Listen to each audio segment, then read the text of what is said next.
but we're gonna focus specifically on one thing, and I want to start a thing called maybe like a game vlog where we just we talk about one game that both of us have played, and both of us can kind of talk about at length. With me, of course, is Anton. Yo. Okay, there you are. I was a little worried you dropped out again.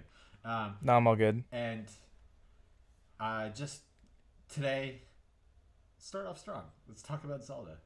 Um, Specifically, we're talking about Ocarina of Time today. No one's ever talked about So, that game before.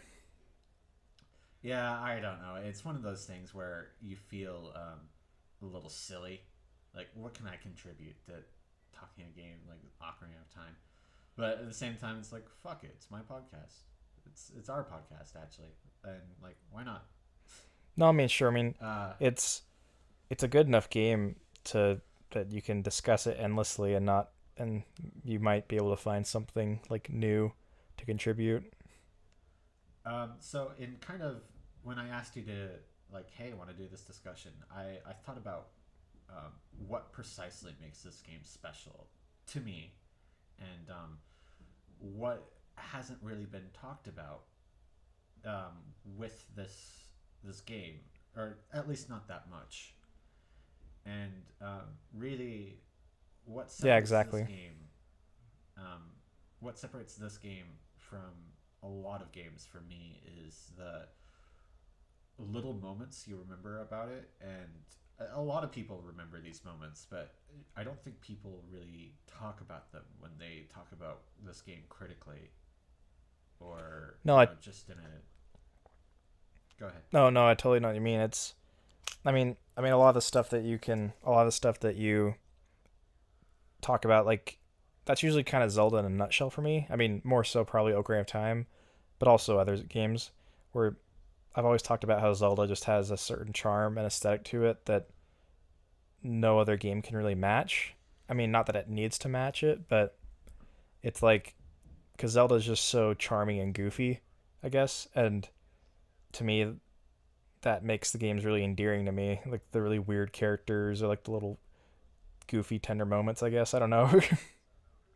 Yeah, that's kind of what I wanted to talk about. But before we get there, um, I feel like to kind of contextualize it in more real world settings, and specifically why I wanted to start with Zelda.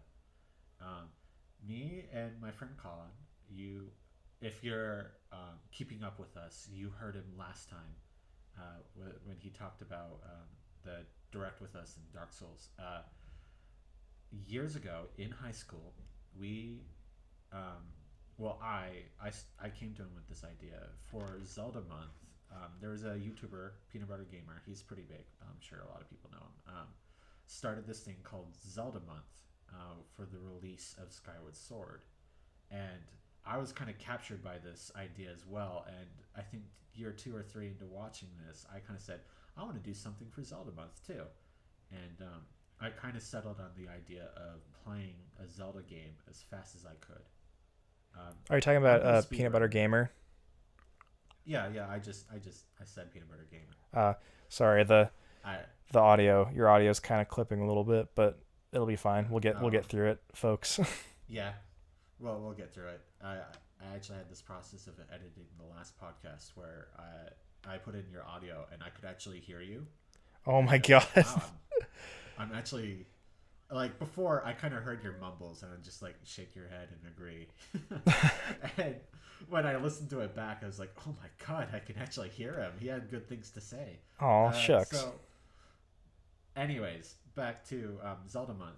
Yeah, this was because of Peanut Butter Gamer, and about year two or three into him doing um, Zelda month, I wanted to do something for Zelda month too, and I settled on playing a Zelda game as fast as I could, and that I'm no speedrunner, um, but I was pretty proud of my times in Ocarina of Time and Twilight Princess specifically. Um, so I grabbed Colin and said, "Hey, let's play Zelda games we've never done before, and we're gonna do them as fast as we can." And he was to play Twilight Princess because he never played that, and I wanted him to play that. So he chose Minish Cap for me because I'd never played Minish Cap, and he had, and he wanted me to play Minish Cap, I want to. and I need to. it. I want to play Minish Cap again one of these days. I have a lot of fond memories of Minish Cap actually. Like I only played it and I only played through it and beat it once, but I think it was one of the few Zelda games I actually technically 100%ed because I got every single figurine. Did you get all the Kinstone pieces? Yeah. I mean, maybe not all the Kinstone pieces, but I got all the figurines that you can get with the shells. I got every single one. Dang, dude! Like, I remember like when I was doing the marathon playing Minish Cap, I was like, "There's a lot to do in this game." So it's pretty cool to hear that you actually beat it all. I think again, I'll have to play it again, but Minish Cap seems. Is it safe to say that Minish Cap's pretty underrated? Because no one ever talks about it anymore, and it's actually super solid. So, I mean, I only played it the once, and I was kind of playing it with a gun to my head, if you will. So I don't remember that much, but I remember really liking it. So I, Yeah, I'll agree. yeah. Anyway, I just wanted to bring that up because I just you never hear anyone talk about Minish Cap. I didn't mean to interrupt you, but Yeah, totally. You don't hear people talk about Minish Cap. But anyways, to get back to Zelda month and our Zelda marathon, um, PBG does this stuff in November, and it usually carries on in December. And because of school, we always did it in December. And needless to say, it didn't go too well. I underestimated how long someone's first playthrough of Twilight Princess would take, and I think Colin did the same thing for me with Minish Cap. oh yeah, that So that game is freaking ancient. I mean, wait, well, not ancient. Twilight Princess is really freaking long, and you always forget how long it is. Um, my best run of Twilight Princess for Wii was about 11 and a half hours. So that's kind of what I was expecting him to be able to do. But I mean, that was like my seventh playthrough of Twilight Princess. So That's still really impressive. I like again, I don't think I've really ever beaten a Zelda game uh twice before. Might have been Ocarina of Time, but yeah. that's really surprising to hear. But anyways, to get more back on track so we can get to the discussion more. So it took us two sittings and like all night both times, and we finally did it. We both completed our respective games, and I mean, I'll never forget because Colin was kind of mad at me because like I kept on dying to the last boss in Minish Cap, and I finally beat it with a quarter heart remaining, Hmm. which I don't remember it I've being that never hard. done that. I don't. To this day, I've always thought the quarter hearts was to make Zelda easier, way too easy, and then suddenly I had this situation where I only had a quarter heart left. I was very impressed. Anyways, we put off Zelda doing it again, and when I brought it back to Colin, like, hey, I want to do it again, but this time with games we know, so we don't screw it up and spend forever. And he's like, yeah, all right. We're gonna do Ocarina of Time, and then we're gonna do Majora's Mask the following year. And this is where you enter the picture, Anton, because we invited Vasily to do this because he's another friend of ours. He's He a did Zelda the theme virgin. for yeah. Vasily did the theme for our podcast. In fact, anyways, he had never played Ocarina of Time, so we were still kind of keeping the feel of our initial intentions with Zelda, our Zelda marathon, where someone new had never played the Zelda game before was going to do it. But this time, me and Colin were kind of racing, and I invited you, Anton, to join us that time. Yeah. Uh, Me, you, and Colin were on the 3DS version, and I don't remember if people have actually listened to this podcast before, but like I think our first YouTube episode we talked about this experience actually.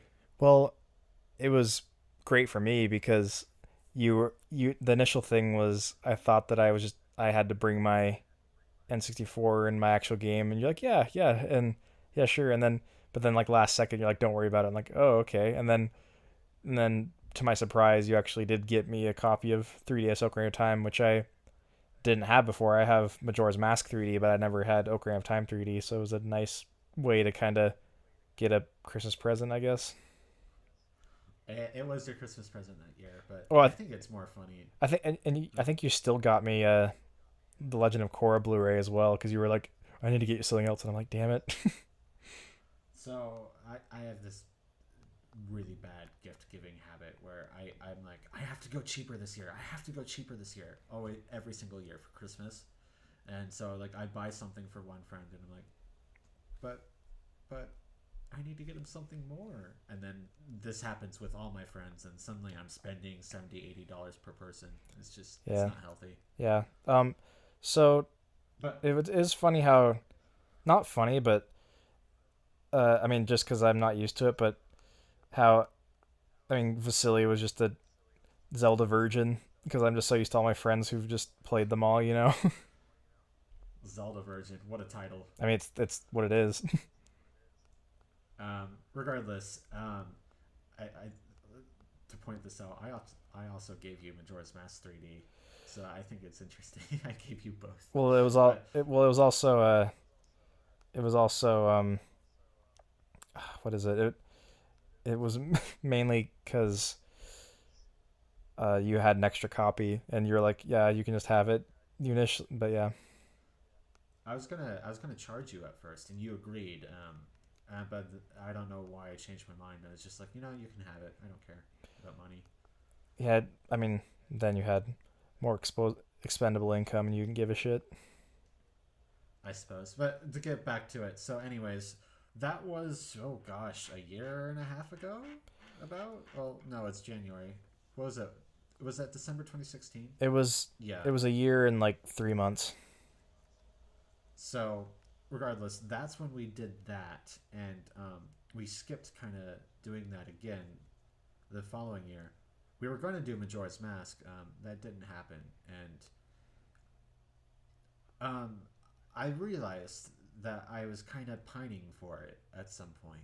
I didn't realize this, but I've played Ocarina of Time quite a bit, and I've played a lot of Zelda games, like just reruns over and over and over again. Um, and I kind of realized that Zelda Ocarina of Time is kind of my game. Um, Yeah. and I talked to Anton about this before when we thought about doing this, but what I mean by that is there's some people out there who have to play a game every year or every other year. Um, and for me, I'm pretty sure that's Ocarina of Time because or maybe just Zelda in general, but like I started craving it. I started searching YouTube videos about it. I started like watching people talk about it. I started watching, Awesome Game Done quick runs of it and I was just like, why don't I just play it? Yeah. Anton, have you thought about it anymore? You told me you didn't have a game like this, but now I'm kind of Um. throwing you on the spot. Um. I I've never had a really like I have games that I want to say I play annually.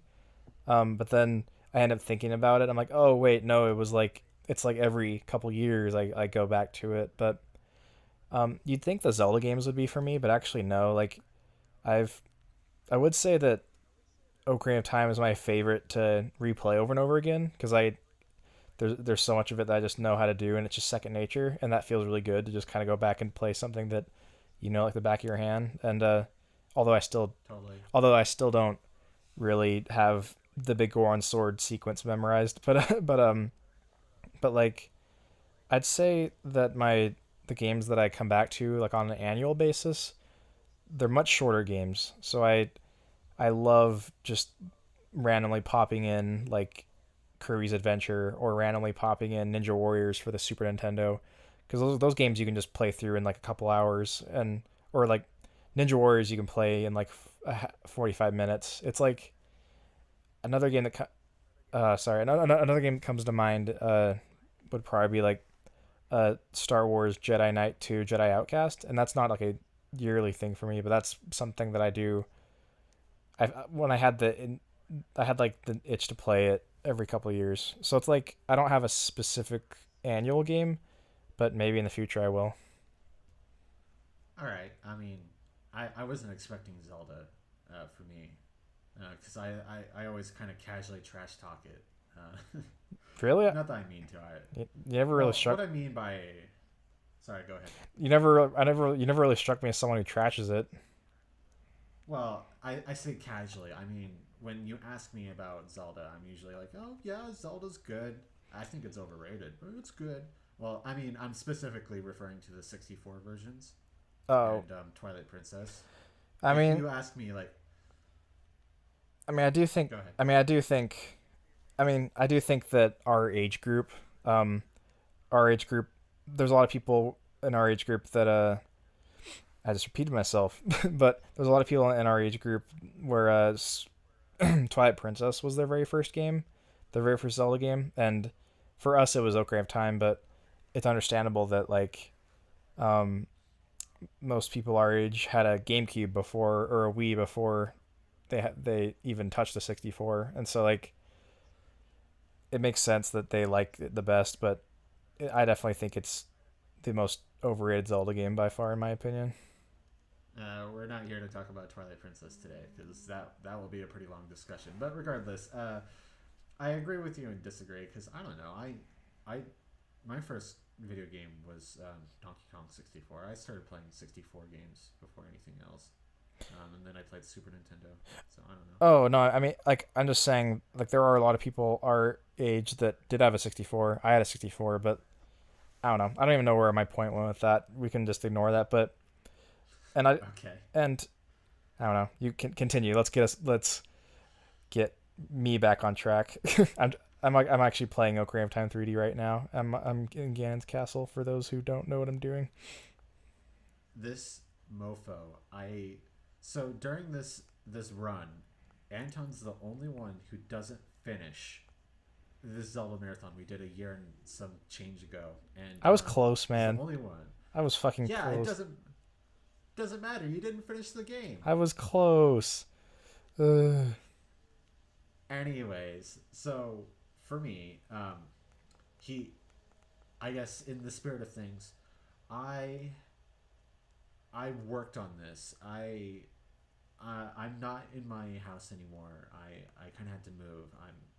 I'm I will be out of the country for a year pretty soon. So I only brought my 3DS with me and a few games and my Switch of course. But I didn't have my big collection of 3DS games.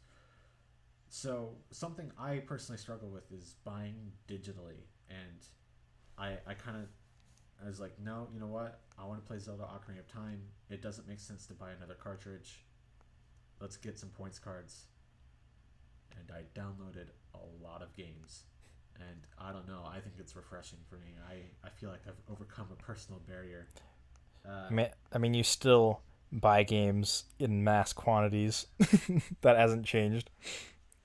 well, I mean, to give you an idea, and our audience, I purchased Ocarina of Time 3D, Majora's Mask 3D, Link Between Worlds, Ace Attorney, Spirit of Justice, Ace Attorney, Dual Destinies, Rhythm Heaven Megamix, Celeste, Golf Story, the DLC for Xenoblade 2, and the DLC for Fire Emblem Warriors. Um, I think that's all I purchased, and yeah, if you add that up, that's a pretty pricey bill. But I mean, I just it was kind of a oh, what else did I purchase? I think there was one more. Well, whatever. Um, it's been a long time coming. There's these games like Rhythm Heaven and Ace Attorney 5 and 6 where I just didn't purchase them because they didn't come out physically, which is it's absolute shit. Like I should be buying these games if I want to play them. And it's I gotta say it was really bizarre. I was playing Ocarina of Time and it was in my game card slot, and that was actually a very bizarre feeling for me. Like launching the game, like oh, all right, I guess I don't need to put the game in. Mm-hmm. Uh, I I know for some people this is really dumb sounding, but like it was a very it was years in the making, and I finally upgraded my 3DS storage. My God, if anyone ever has to upgrade their 3DS their new 3DS storage, let me tell you, like they aren't lying. Like when the new 3DS came out and people were talking about it, it's a pain in the ass. I don't know why they thought it was okay to put the micro SD card underneath something that you needed to have like a glasses screwdriver Oh to yeah. get some screws out. Nintendo can make And the games, but entire they don't make their hardware very intuitive. Actually, well, no, I call crap on that because I looked at my Switch and the SD card slot on the Switch is really easy to get to. I mean, the Switch is different, but I mean, no, Nintendo's usually pretty much it's more their online services that they usually are pretty behind the times on. Everything else is fine. Another discussion for a later time. It's so weird. There's been like little tidbits of Nintendo information that have come out since our last podcast, like the Fire Emblem Heroes Winter Ballad and Nintendo Labo, and they announced the Mario movies definitely confirmed. Oh, And I heard about that. I'm like, what the hell? But hey, I guess yeah, if Miyamoto's producing it, it probably will be at least faithful. It probably won't be a. It probably won't be that. It's probably not guaranteed to be a great movie, but at least it has some legitimacy to it now compared to back then. oh, anyways, I was just pointing out a lot of like Detective Pikachu officially released or is coming to the West, and like, a whole bunch of little small Nintendo like juicy tidbits have come out since we've last talked. But we're talking about Zelda today, even though we're pretty bad with our tangents. But regardless, the You can edit it all away, Nat. no, that's a lot of work. I don't want to do that. If people listen to this podcast, they should be prepared for tangents, regardless. So we're here.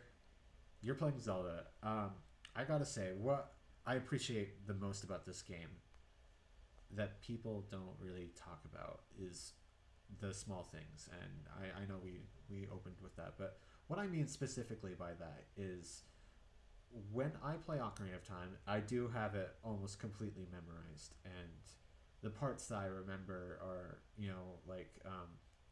the parts that everyone remember really, and I've been thinking about why do people remember these parts so well, like the Windmill Hut and learning the Song of Storms. Honestly, you use the Song of Storms like once. You only really need to use it once, but people really latched onto it. Well, it has such a And iconic melody. I mean, all of the Ocarina songs are really iconic, but that you know what I especially. mean, though. Mhm. Like the Song of Storms, like a lot of the items actually in Ocarina of Time, and we can talk about this in a second, where there's only really one or two uses. Like, really, you only need to use it once unless you're going for another heart piece, which then you use it twice. Like, um, yet people remember the Windmill Hut, and of course stuff like King Zora. I don't know why I blanked on his name. He's just King Zora. King Zora just scooching ever so slightly. He took a week to scoot over. Your pun, man. All I right. thought of that one myself. Did you? Motherfuckers. Did you really? Motherfuckers. Yeah, of course I did. Okay, that sounds like something that would be on the internet way earlier. But regardless, um, and like Cape Aura and always having yes, no, I think no as the default option. Like, did you get everything I said? No. Do you want to hear what I said again? Yes. That freaking K-Por Gabor just ruined childhoods across America because of that.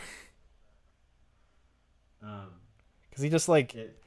like imagine like the one of the programmers at Nintendo. They're like, oh, ho, ho, just this just slimy Japanese man just being like, what if we have them? What if we switch the yes and no? And if they type too fast, then they'll regret it. It's like that was someone's decision during development, like a very specific decision. No, we're gonna swap them. But you remember it, Well, right? It's kind of like Rossetti from Animal Crossing. It's kind of like that same mold almost. I mean, yeah. How do you punish the player? Well, You make them have to sit there.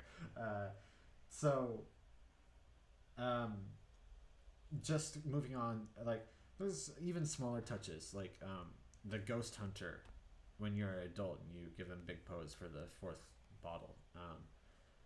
I don't know why this struck me so much, but he sits there and a part of his idle animation, the he'll whack his cages above his head and the pose that we're trying to escape like immediately come back together.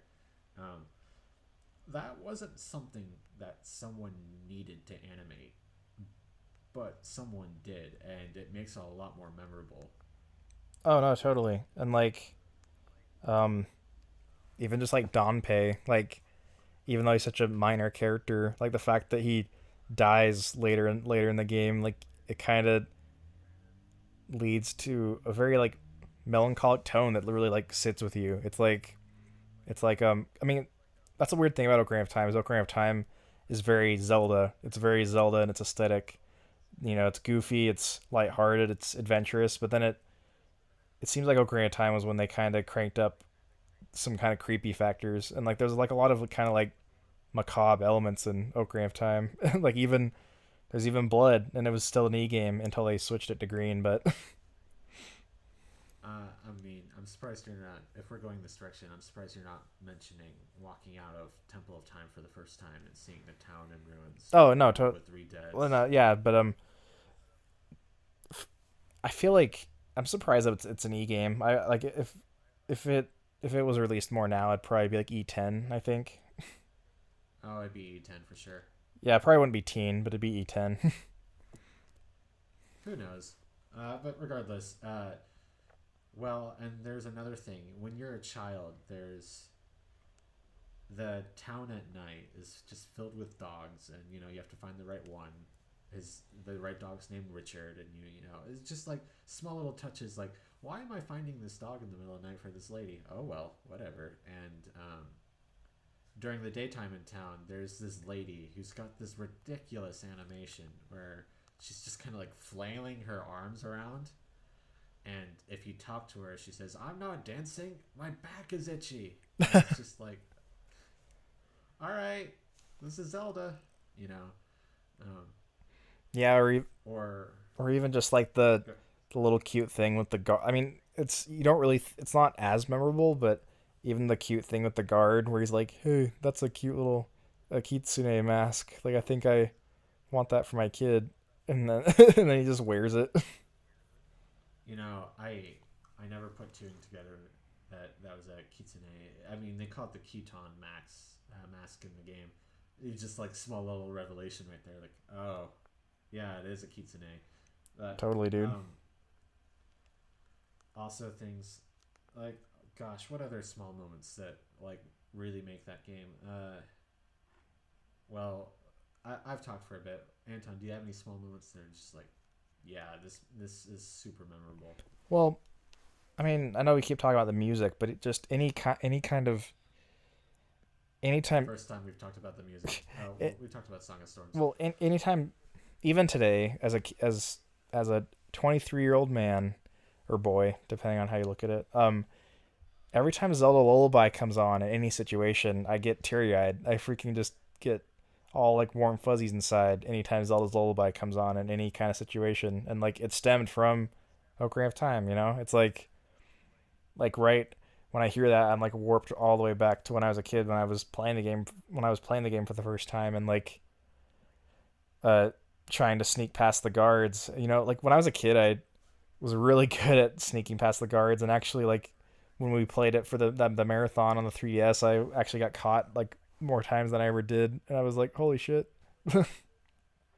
You got caught? How embarrassing. I know, I was like, holy shit, but because like back in the day, I knew it like the back of my hand, but um, I don't know, it's just like stuff like that. It's like the kind of connections where it's like, oh my god, Talon is, or Talon is Mario, Talon or Talon, yeah, and Luigi's taking over Lon Lon Ranch because he's an asshole, and so we're gonna get it back. We're like, Yeah, I also thought that as a kid. I was like, oh, is this like the Zelda version of Mario and Luigi? yeah, like even as like Not really. even Yeah, and I don't know, even just like really, you ever notice that Zelda can just get away with just weird shit, and like you just accept it because it's just Zelda. Yeah, I mean that still applies today. Like Like naked there's fish girl loving up on Link, and he's just like, ugh. I mean that's still present in Breath of the Wild. That's my point. Like there's still plenty of weird things in Zelda, and people people are like, yeah, this is great. But it's like you can't.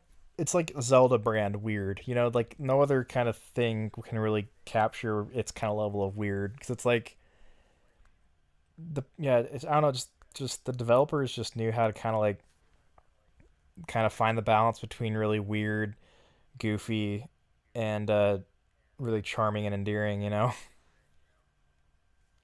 Yeah. So there's I kind of wanted to bring this up.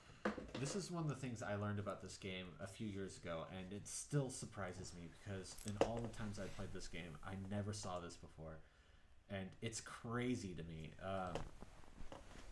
When you're a kid and you have all three spiritual stones and you're heading towards the Temple of Time, but you haven't opened the door of time yet, Mm-hmm. if you go to the back alley, there's a guard who's collapsed who will warn you that Ganondorf is taking over and that you should go to the door of time.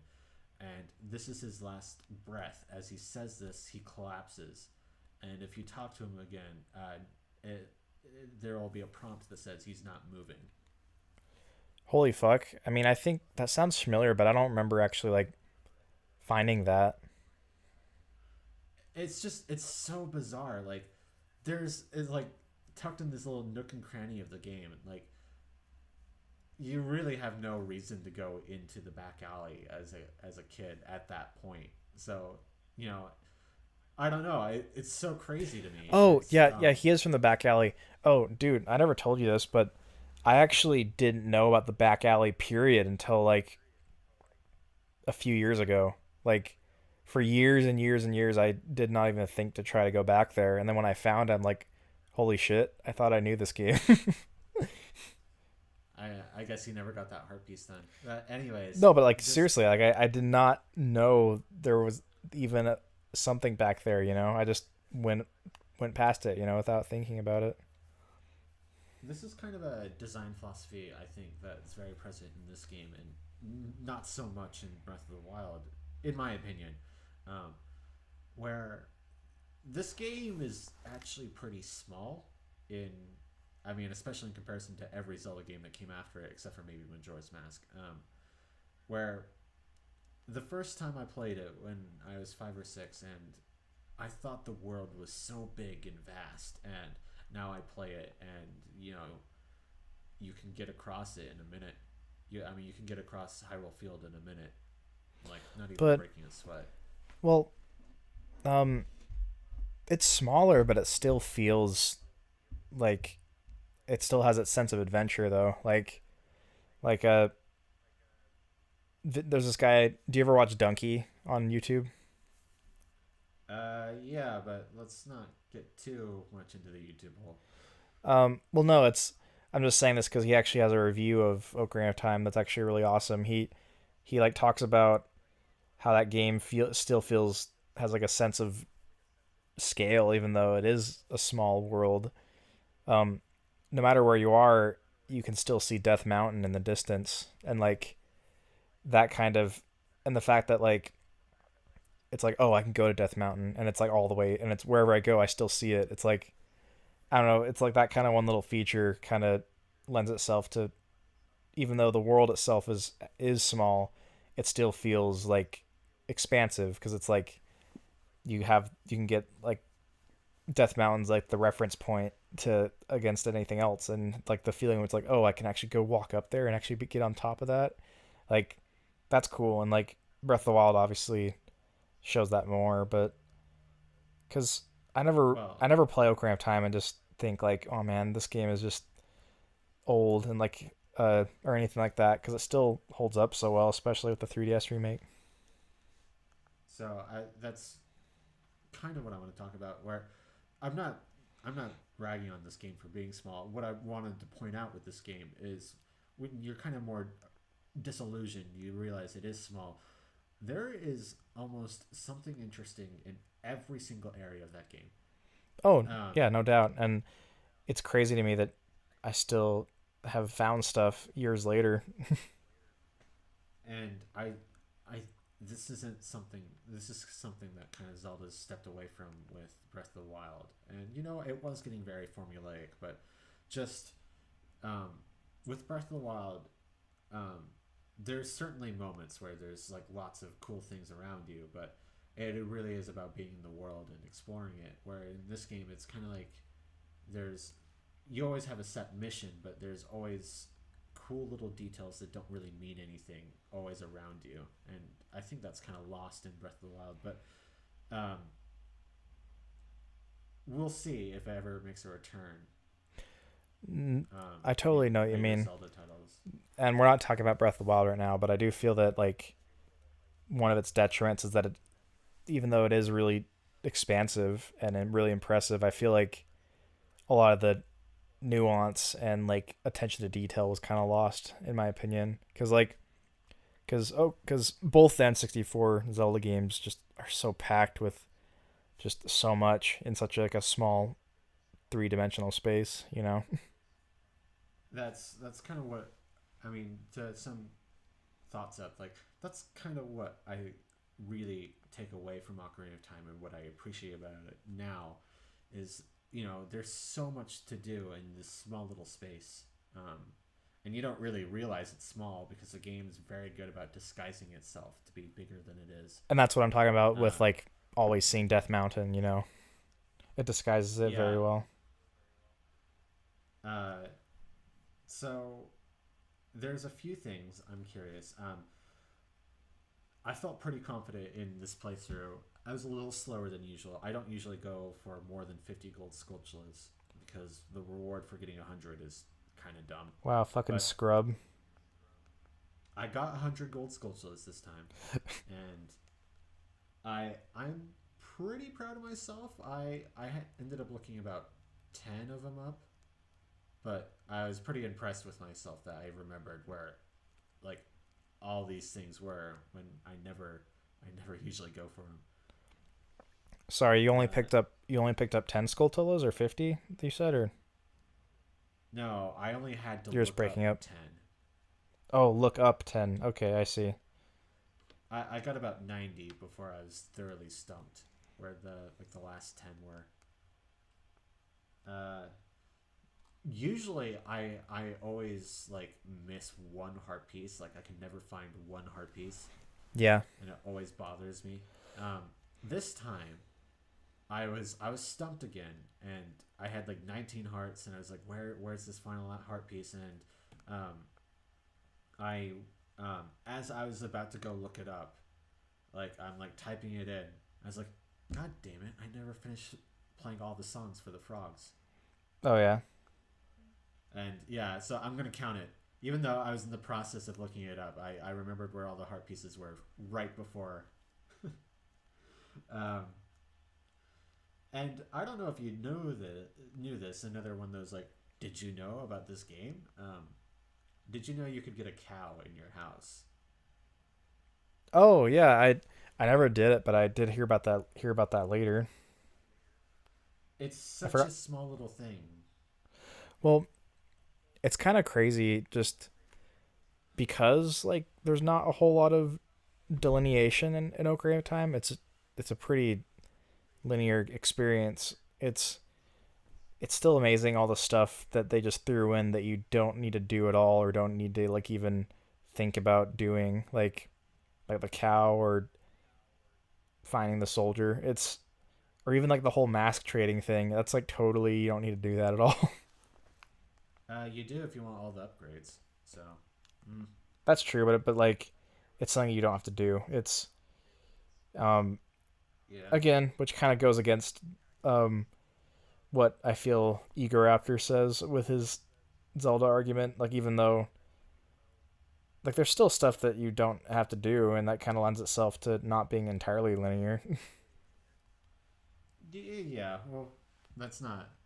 well, we'll back away from that discussion point. But the, you're right. The like, do you ever need 30 deco sticks? No, but you can get up to 30 if you care to explore and find the upgrades. And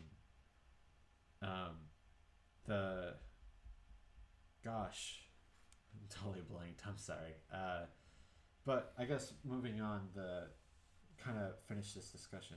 I don't know. Are we both in agreement? Like this is kind of what makes this game special is all these small little details, all these in kind of like this tight, compact space, and what makes it memorable Well, even to this day. well, well, and I've said this before on maybe even other podcasts and stuff like that, but I'm still blown away by just how it's structured. It's paced really really well. Like it's I know that pacing is a very vague term that like people just throw onto stuff just for the sake of it, but like I've said before, like um Wind Waker and Twilight Princess, which are kind of like the big seminal pillars next to like they're like I say they're definitely way closer to Ocarina of Time than like Majora's Mask is to Ocarina of Time, right? Even though the Ocarina of Time and Majora's Mask use the same engine. Wind Waker and Twilight Princess kind of follow its structure a lot more religiously, for lack of a better term. But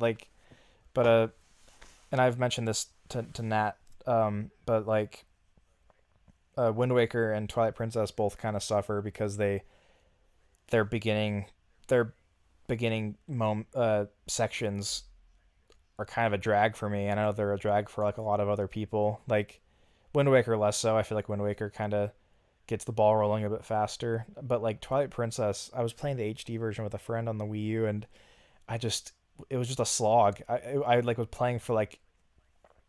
was playing for like an hour tops, and I was already like I just don't want to do this anymore, and I was just trying to like get through the village. And by the time I was out of the village, I was like I'm bored. I just don't want to do this anymore. Like that's not to say that Twilight Princess is a bad game. It's far from it, but I'm just saying that I really appreciate that Ocarina of Time just kind of has its opening cutscene and just gets the ball rolling and you can start playing, you know? There's no bullshit. Yeah, I mean, because of games like Twilight Princess and Skyward Sword, there's a term that kind of popped up, which is time to sword. We talk about with every new Zelda game, and time to sword in Twilight Princess is like 2.5 hours, and that was kind of like the worst offender. And this is why people discussed it is because people would get bored before they would even get the sword, you know. Um, That's an interesting way to put it. and It's like this Zelda game has a much larger uh sword to play the sword ratio or like you know what I mean. yeah, and I mean Zelda's basically thrown this out the window now because Link Between Worlds time to sword was like a minute, and a Breath of the Wild time to sword is however fast you decide to pick up a sword. Well, You know, yeah, so it's yeah, I don't know what happened, but it seemed like Nintendo really kind of I don't know whether they just listened to fan feedback or like Nintendo really kind of were just like we're not going to do that anymore. Like I don't know whether they realized it themselves or they just kind of were more sensitive to the fan community and to the fan feedback and stuff like that. I don't know. I think they did take a step back and kind of like look at what Zelda was after Skyward Sword. Two, I think it's benefit. So, Yeah, I um, yeah, it's funny. I would like to play Skyward Sword again one time, and maybe that's it. Like, I would say it's like I've said before. And Skyward Sword is also, although I don't remember as much, I don't remember the time to sword ratio being like as bad as Twilight Princess. I feel like Twilight Princess is definitely like, the worst offender in my opinion. I probably exaggerated that 2.5 hour, but it is very long in Twilight Princess. But let's reel this back in. Now we're getting into Zelda's discussion, not necessarily Ocarina of Well, Time. no, I Um, feel it's important to compare. I feel that one thing, and this is what I want to say when I bring this up. It's like I feel it's important to compare how Ocarina of Time holds up in comparison to its later contemporaries. Because like even though Skyward Sword and Twilight Princess were newer games and they came out years after Ocarina of Time, I still feel that Ocarina of Time still had things in its design and game philosophy. Well, same thing. Game philosophy design's the same thing, but um, that Twilight Princess and Skyward Sword and those other games didn't have. It seemed like they were trying to capture what made Ocarina of Time, but they ended up kind of shooting themselves in the foot with its execution. So, to I'm we're getting kind of long in the tooth, so I do want to start wrapping things up. What I'm sure you guys noticed, because I just kind of noticed that we're not really talking about gameplay or a lot about what makes Ocarina of Time, and I'm sorry if you were kind of looking forward to that in this, but it's just I think the reason why is because we both realize subconsciously and consciously that there you can't really say much about Ocarina of Time that people haven't already said. Well, it's like the most talked about. So It's like the most like I do disagree when people say Ocarina of Time is like overrated in terms of it's like a not as good game, but I do agree that it has been like so exhaustively talked about. It's kind of like man, 1998 was just the year of just or not 98 specifically, but games like Ocarina of Time and Final Fantasy 7 were just the games that were talked about endlessly to death, to death. all right, all right. Let's not pull Final Fantasy into this. So, um, to kind of get it onto a more game level, I have a few general questions. Um, what is your favorite dungeon in this game? Uh, I'll talk about mine in a minute, but it's certainly changed a lot. I think almost every playthrough, my favorite dungeon changes. Huh. I've actually never really thought about this may sound kind of weird, but I've never actually thought about that in terms of Ocarina of Time. Like I do have favorite dungeons in other Zelda games, but I've ne- Um, let's walk it through then. For me, Jabu Jabu has always been my least favorite because the aesthetics, even as a kid, just kind of grossed me out. Like I don't want to be in this giant fish. sure. Oh, it's gross. Um, I like you're throwing boomerangs at what the hell is that? Mhm. Um, I've never liked Jabu Jabu, It was and not. it was always like a pain for me because as a kid I'd like always need my friend to help me get through it. I I mean I had a problem with Zelda games where I just like there'd just be some random thing I just could not realize and then in hindsight I'm like oh duh that was so easy and straightforward. But um I always kind of was like ugh Lord Jabu Jabu because I just knew it was the thing I had to get over in order to get to the adult dungeons, which were way more fun. Everyone seems to have like one or two dungeons that always kind of is a hang up for them, and most people you talk to, they say the Water Temple, but After the um, 3DS remake, it's and how much more manageable it is. I would say that it's. I mean, it gets rid of the tedium, but I also just don't really like the Water Temple just in a design sense. I understand what they were going for, but it's not very fun to navigate, even after the remake, in my opinion. yeah, we'll talk about remake in just a second, but I kind of agree and kind of don't. Like, I was very effective this playthrough and kind of realized you need to, if you want to do everything in the Water Temple, um, you need to raise or lower the water all the way, then raise it to the medium level, and then raise it to the max again. And then there's one chest that requires that you raise it to the medium level again. So you'll have to raise the water level to max at most twice or at least twice just to get that one chest that has one key you need. So if you want to be technical about it, you need to completely lower and raise the water level two times. And you're right, the 3DS remake makes it really easy because it like um, for those who've played the game and want to know the difference, there's now like colored borders around the doors that'll take you to Oh my god, that helps so much to the too. water I level. was like, holy shit.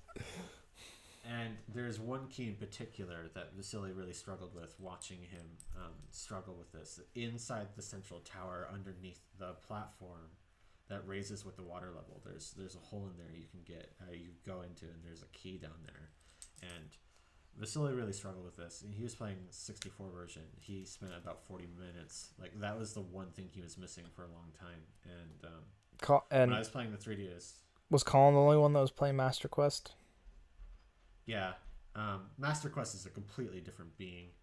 It's way harder. But regardless, when I was playing the 3DS version, I was specifically aware like how obvious it is it because I remembered Voss struggling with it. In the 3DS version, as you raise the water level, it will pan the camera and point you towards that hole. Mm-hmm. So, like it kind of completely destroys the puzzle, but um, it was effective. No one, I haven't heard anyone complain about the water temple playing the 3DS version. Yeah, it kind of just shows you that like it's not a bad. It's not. I don't want to say it's poorly designed, but like once like the tedium is kind of taken away with it, you kind of see that it's not that great. I think the game's really fun after the water temple. I think the spirit temple, bottom of the well, and shadow temple are really, really fun. I think that's a really fun stretch of game, and I really like the game. That's really the only time that you have to go back to the past. But I like that the game makes you go back to the past, Oh, and that's what I love about the this. two Yeah, sorry, continue. the two dungeons. These two dungeons really it's just a spirit temple because the bottom of the well feels like it's a part of the shadow temple um, just because aesthetics and it's very similar in design I would say Mm-hmm. uh, but really you get the lens of truth in the bottom of the well and that's used for the spirit temple and then the puzzles in the spirit temple but I don't know I always really liked that part of the game especially because you've been you feel stronger you feel really strong as an adult after going through this process of losing all your usable items and you kind of rebuilt your arsenal and then you go back to a kid and you feel powerful already and you kind of see the effects of the world like everything is different in the future and then you go back to as a kid and you kind of get this like refreshing like oh everything's still happy yay um, Yeah, totally. Um, I it's kind of interesting. My after my like initial first playthrough of Ocarina of Time over the following years, I would usually just kind of like stop playing after getting to the Water Temple, which I shouldn't have done, but like I just didn't really feel like going through that tedium again. But but I totally agree with you about the spirit and shadow temples. Like they're not as fresh in my memory just because I would always just stop after the water temple. But what I love most about them is like the the pre dungeon stuff that you have to do. I always think like doing pre dungeon stuff for Zelda dungeons is always super fun.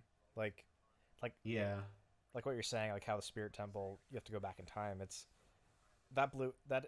I mean, I guess you could say it blew my mind, but I was like, holy shit, that's so cool that it's the only dungeon that you have to go back as a kid to do. It's I thought that was genius, and I guess um and to kind of talk, we can talk about maybe the forest and fire temple as well.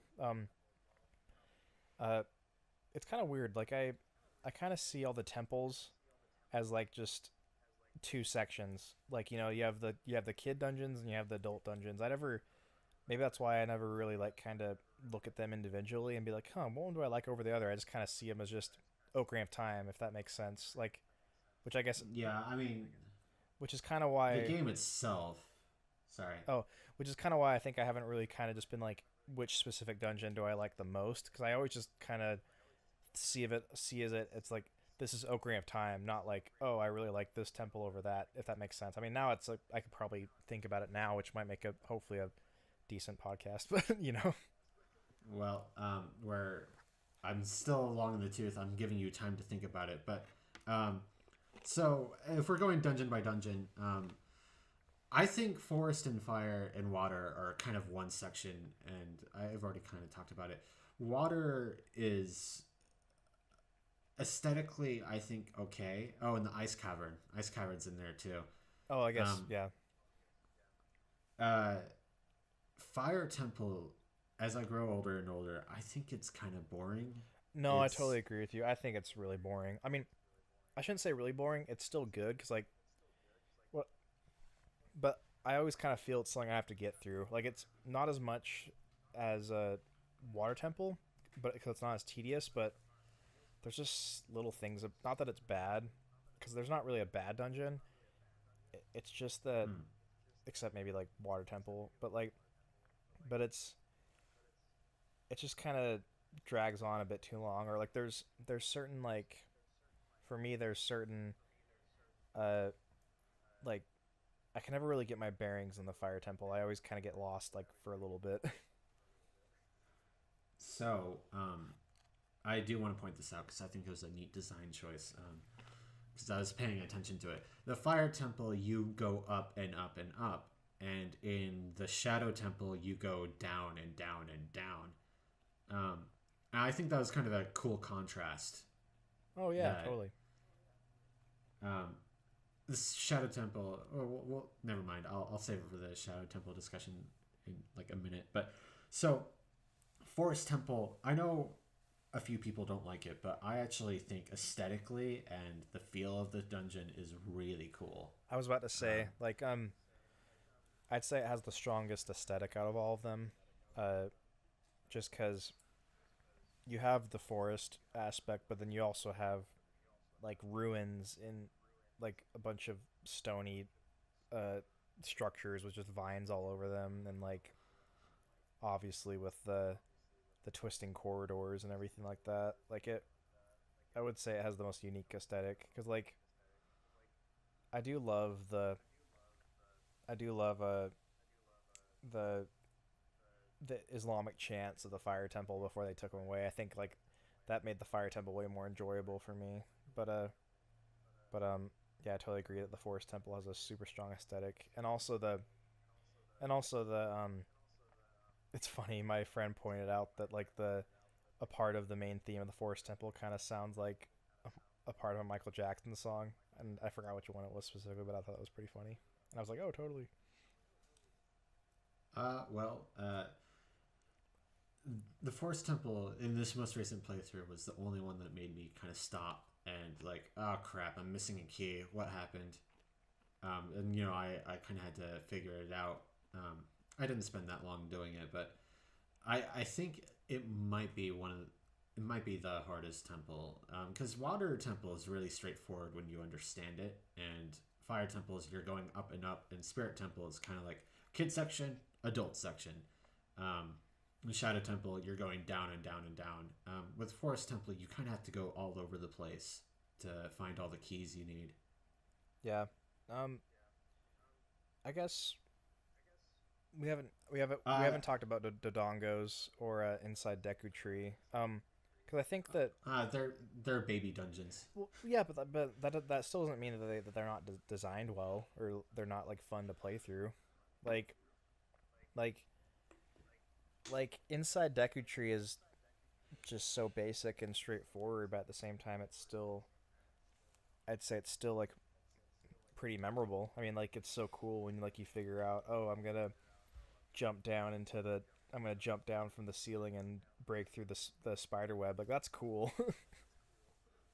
Yeah, I think it's very good at teaching you stuff. And I Um, actually really love.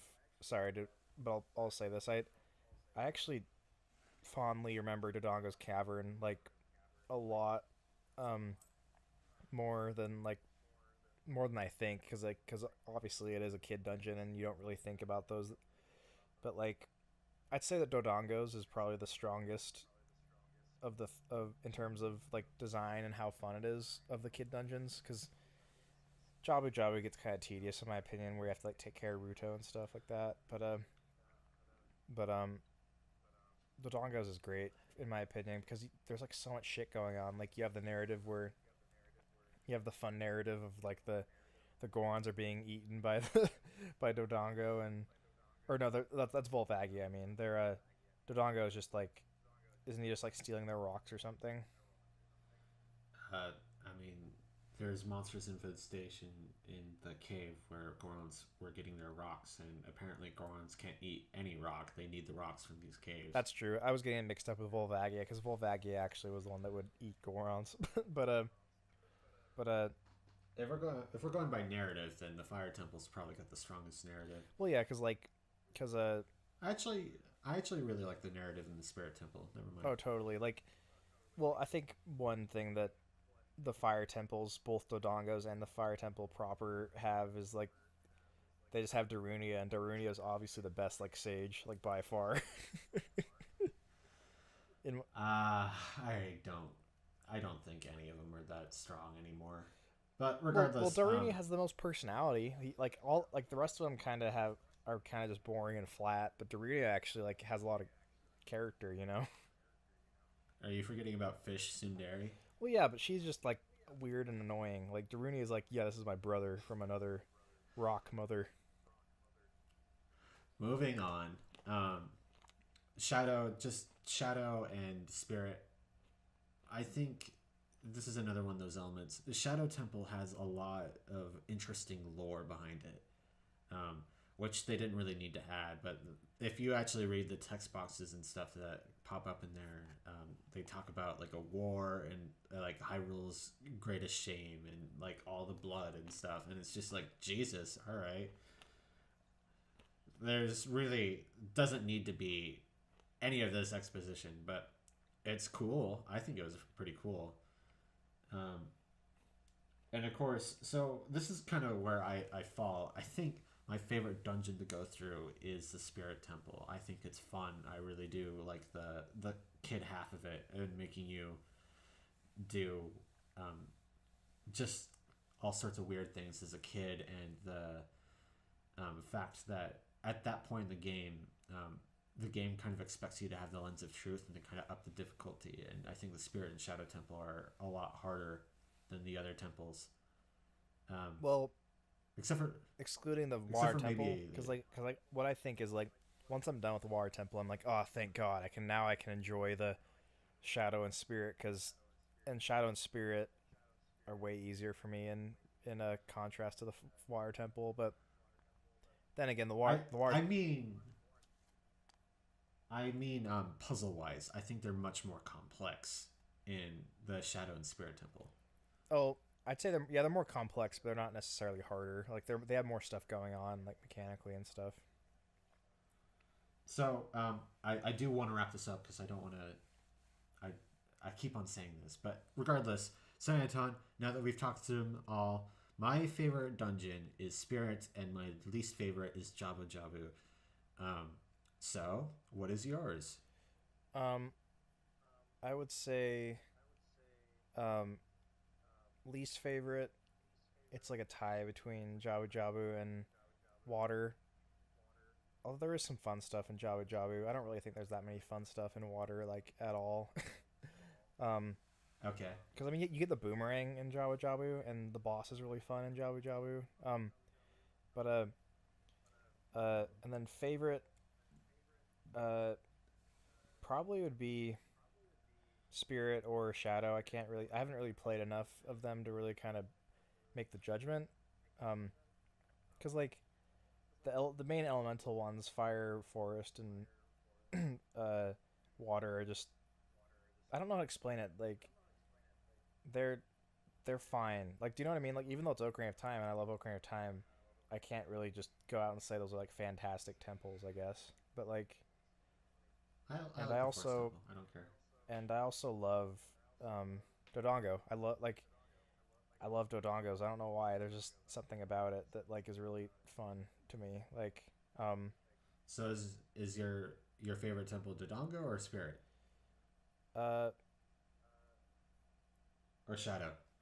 um, shit. I played Dodongo more than any of them. Obviously, I played Shadow and Spirit not nearly as much. So I guess if I want to go by like that I played them more, I'd say Dodongos. Uh, but Man up, Jesus, pick one. I'll say Shadow. All right. So this is now we're gonna go on to favorite boss. For me, this is interesting because uh, I don't really, I've never really liked the aesthetic of the Shadow Temple because it would always creep me out when I was younger. I just that kind of horror kind of really resonates with me, and it I don't like it. Um, But what I'll say is Bongo Bongo is it's so I like he's stupid. He it's such a stupid boss, but I love it. I think it's really fun to play. I kind of knew you were gonna pick Bongo Bongo. That just is so you. Why? What? I didn't realize I had a boss preference that you picked up on. I think Bongo Bongo is great though.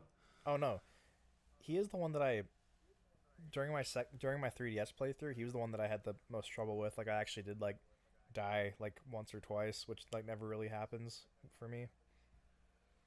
You died. How embarrassing. Sorry, sorry. Go on though. To say my favorite now, Yeah, I mean your favorite. uh, I really dig Phantom Ganon a lot. I think it's a cool fight.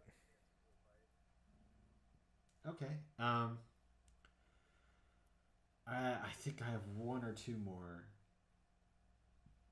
I had like a list of questions that we just barely got to, and then it stalled for time while we talked about dungeons. Well, Gosh. let's throw them out. Um. Just rapid fire. Well, favorite kind of item to play around with. Hook shot definitely. Hookshot. You think? Yeah. Um. For me, I don't know. I'm always kind of partial towards probably just the bow. Bow is nice. No, bomb shoes. Bomb shoes are really they're dumb, but they're fun. You what? Like why not? Bomb shoes, not shoes. Bomb shoes. Bomb shoes are really fun. I don't know why I enjoy them so much, but I think bomb shoes are great. I actually really like bomb chews as well. Just their sound effects are really fun. I mean, I obviously love the bow and arrow as well. It's just a classic, and bomb chews are great. Uh, I I always wish that you kept the boomerang when you became an adult because the boomerang was really fun. All right. So wrapping it up for real this time, hopefully. As a part of this game vlog, next time I think I have more ideas of how to structure it more and make it shorter. But would you recommend this game and what version? Because there is more versions to this game than just the original. Um, so would you recommend this game? Yeah, of course. We've been kind of dancing around it. It's just kind of the assumption that everyone's played it and everyone knows. Um, but I mean, that's kind of the reason why it's hard to talk about Ocarina of Time in any capacities because it's just kind of like, yeah, yeah, yeah, everyone's played it. But yes, if you've never played this game before, I would absolutely recommend it. Anton. Yeah. Oh, Were you gonna go to me? yeah. I want you to. Would you recommend it? Would you play it? Or No, I mean, would you recommend I it would as someone? never recommend anyone play Ocarina of Time. It's so overrated and lame. No, I'm just kidding. I I would definitely like it. Really, like I've said before, and I keep on saying it, but it continues to amaze me just how much it holds up more so than like it's the later entries in the series, right? Like I'd say Wind Waker probably holds up the most in terms of like the latter Zelda games. Because like I told you, like I think Twilight and Skyward Sword don't hold up very well at all in my eyes. Still good games, but We're not. We're not talking about those games. We're talking about this oh one. my god, it's fine. I can still talk about that. But anyway, I want to wrap up. Damn it. I, I, I obviously recommend Ocarina of Time. I think people, I know that a lot of people probably think it doesn't make much sense to go back to the N64 original, but I think there's still valid reasons for wanting to go back to the original. I mean, still, obviously, if you're new to Zelda and you have a 3DS, grab the 3DS version. It's obviously makes things way easier, and there's extra shit in there. But I think there still is some value to the original N64 cartridge. Like not only like, cause I still enjoy the kind of I still enjoy the look of an N64 game with how like shitty it looks, like Link's pointy nose and like uh, and also I guess if people want like like if people kind of want to challenge themselves with like another control scheme that's a bit more archaic, without having to just go straight to Master Quest. But yeah, both versions are good, but um, grab the 3DS one if you just want something that's more manageable and less tedious. So Anton kind of beat me to it, um, but it's a good segue. What version would we recommend? 3DS. I'm gonna do. To me, there's no reason to play the 64 version now. I mean, Anton done his spew, but honestly, the quality of life changes that they made to the 3DS version, like gyro aiming and having 4 item slots and having the ocarina at a dedicated button, and you can organize your items the way you want them to, and there's a hint system if you need it, and this is something we haven't touched on at all, but exclusive to the 3DS version, there's actually a boss rush mode where if you go back to your childhood bed, you can revisit and replay boss fights, and when you do them all, you can then do them all in a row, which is really, I think that's a really cool feature. Yeah, Uh, I would say that Ocarina of Time 3D is the perfect segue into the series. Cuz I Aesthetically too. well, sure, but I can see that I could see probably new players getting kind of overwhelmed by Breath of the Wild maybe. But then again, Breath of the Wild is so different from other Zelda games. But I'd recommend like new players either play Ocarina of Time 3D or maybe even Link Between Worlds. I'd say those are probably like the best two ones to get if they want to get a taste of what Zelda actually is. So Anton yet again stealing my segues, but as far as the 3DS version, I think it's just also a lot more aesthetically pleasing. It's when people say this is a comparison people made when the game came out, but when people remember Ocarina of Time, they remember it looking like the 3DS version. They don't remember it looking like the 64 version. Um, and I think it's just they did an amazing job keeping the Ocarina of Time 3D faithful, and it is completely that game. That being said, if you have a 64 and you don't have a 3DS or whatever reason, or like you can get a virtual console, or you're just pirating, I guess. Don't pirate, kids, I guess. I don't know. Piracy is a different discussion, but the 64 version is still completely worth playing. It's just the 3DS version just so much better, I think. Um, anyways, we're kind of wrapping up. We're done. Um, as Anton pointed out, Link Between Worlds. If you have a 3DS, if you've never played Zelda and you have a 3DS, Ocarina of You're Time, good to go. Majora's Mask, yeah, Ocarina of Time, Majora's Mask, and Link Between Worlds are probably some of the best Zelda games. Period, and they're all on the console, Um, and it's crazy. yeah, It's Zelda. The 3DS is kind of like the Zelda machine, to be honest. I would Um, I would probably start with Ocarina before Majora's Mask, just because Majora's Mask does a lot of has a lot of no, I new, mean but different discussion, but Majora's Mask expects you to have played a Zelda game before. yeah, that's what I mean. It doesn't really kind of guide you in the same way that of Time does. And also, Link Between Worlds is really, really good and pretty straightforward. So that kind of gives you more of the 2D kind of style. Well, thank you for listening all the way to the end of this. I think we're yeah, just game vlog. It's fine. It's um, next time I think I'll have it a little more structured than this, but it's basic format. Just talk about the game, what's special about it, and then a few basic questions. And I would you recommend it? Yeah, I So that's a good. I like the format of just kind of rapid fire questions because that will kind of keep things a bit more on track, I guess. and of course, because it's this podcast, we had tangents and we're long in the tooth. We're late, as always, but that's okay. So, Anton, please, where can people find you? What are you doing? I'm a full time student. Um, you can find me on uh, at Twitter at Anton underscore Ton. So it's ANTON underscore TAUN. So it's kind of like a play on the Star Wars Tauntaun. Um, Uh, actually explaining your Twitter handle. Wow. yeah. Where can they find you? I'm on Twitter as well, default_hero with 2 O's. And that's it for this time. Hopefully you'll hear from us more frequently. And until next time, have a good one, guys. Peace.